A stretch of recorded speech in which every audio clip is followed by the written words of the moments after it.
मूर्खों का साथ हमेशा दुखदाई। विजयनगर के राजा कृष्णदेव राय जहाँ कहीं भी जाते, जब भी जाते, अपने साथ हमेशा तेनालीराम को ज़रूर ले जाते थे। इस बात से अन्य दरबारियों को बड़ी चिढ़ होती थी। एक दिन 3-4 दरबारियों ने मिलकर एकांत में महाराज से प्रार्थना की, महाराज कभी अपने साथ किसी अन्य व्यक्ति को भी बाहर चलने का अवसर दे। राजा को यह बात उचित लगी। उन्होंने उन दरबारियों को विश्वास दिलाया कि वे भविष्य में अन्य दरबारियों को भी अपने साथ घूमने फिरने का अवसर अवश्य देंगे। एक बार जब राजा कृष्णदेव राय वेश बदलकर कुछ गांवों के भ्रमण को जाने लगे तो अपने साथ उन्होंने इस बार तेनालीराम को नहीं लिया, बल्कि उसकी जगह 2 अन्य दरबारियों को साथ ले लिया।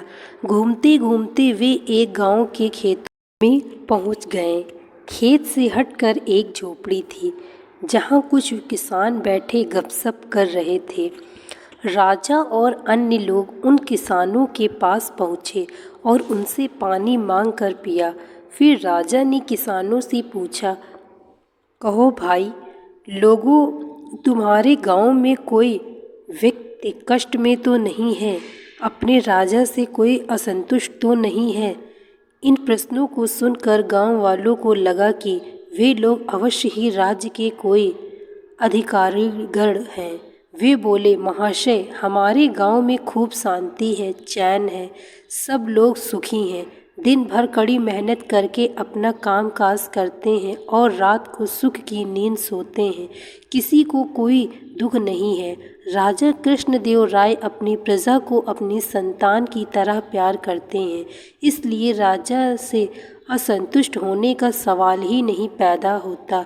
इस गांव के लोग राजा को कैसा समझते हैं? राजा ने एक और प्रश्न किया।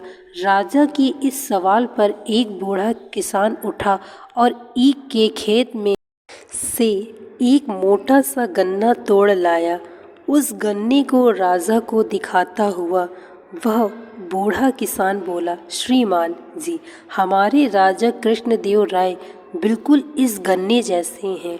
अपनी तुलना एक गन्ने से होती देख राजा कृष्णदेव राय सकपका गए।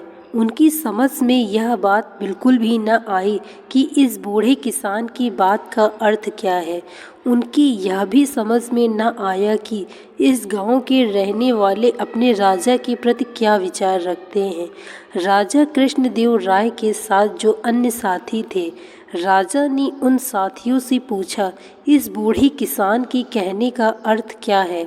साथी राजा का यह सवाल सुनकर एक दूसरे का मुंह देखने लगे। फिर एक साथी ने हिम्मत की और बोला, महाराज, इस बूढ़े किसान के कहने का साफ मतलब यही है कि हमारे राजा इस मोटे गन्ने की तरह कमज़ोर हैं। उसे जब भी कोई चाहे एक झटके में उखाड़ सकता है, जैसे कि मैंने यह गन्ना उखाड़ लिया है। राजा ने अपने साथी की इस बात का विचार किया तो राजा को यह बात सही मालूम हुई। वह गुस्से से भर गए और इस बूढ़े किसान से बोले, तुम शायद मुझे नहीं जानते कि मैं कौन हूँ। राजा की क्रोध से भरी वाणी सुनकर वह बूढ़ा किसान डर के मारे थर थर काँपने लगा। तभी झोपड़ी में से एक अन्य बूढ़ा उठ खड़ा हुआ और बड़े नर्म स्वर में बोला, महाराज, हम आपको अच्छी तरह जान गए हैं, पहचान गए हैं, लेकिन हमें दुख इस बात का है कि आपके साथी ही आपके असली रूप को नहीं जानते। मेरे साथी किसान के कहने का मतलब यह है कि हमारे महाराज अपनी प्रजा के लिए तो गन्ने के समान कोमल और रसीले हैं, किंतु दुष्टों और अपने दुश्मनों के लिए महानतम कठोर भी। उस बड़े बूढ़े ने एक कुत्ते पर गन्ने का प्रहार करते हुए अपनी बात पूरी की। इतना कहने के साथ ही उस बूढ़े ने अपना लबादा उतार फेंका और अपनी नकली दाढ़ी मूछें उतारने लगा। उसे देखते ही राजा चौंक पड़े। तेनालीराम, तुमने यहाँ भी हमारा पीछा नहीं छोड़ा। तुम लोगों का पीछा कैसे छोड़ता भाई?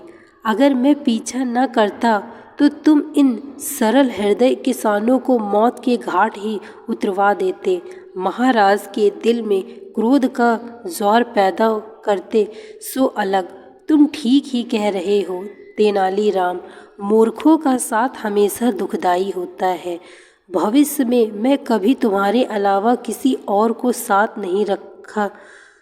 इस सबकी आपस में बातचीत से गांव वालों को पता चल ही गया था कि उनकी झोपड़ी पर स्वयं महाराज पधारे हैं और भेष बदल कर पहले से उनके बीच बैठा हुआ आदमी ही तेनालीराम है।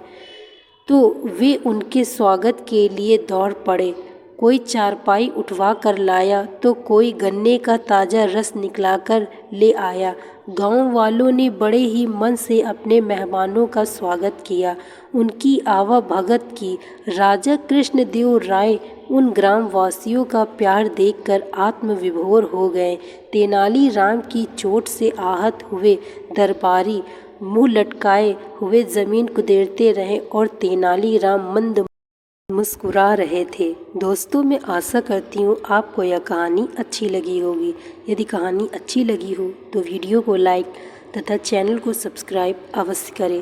Thank you so much watching this video. Like, share and subscribe.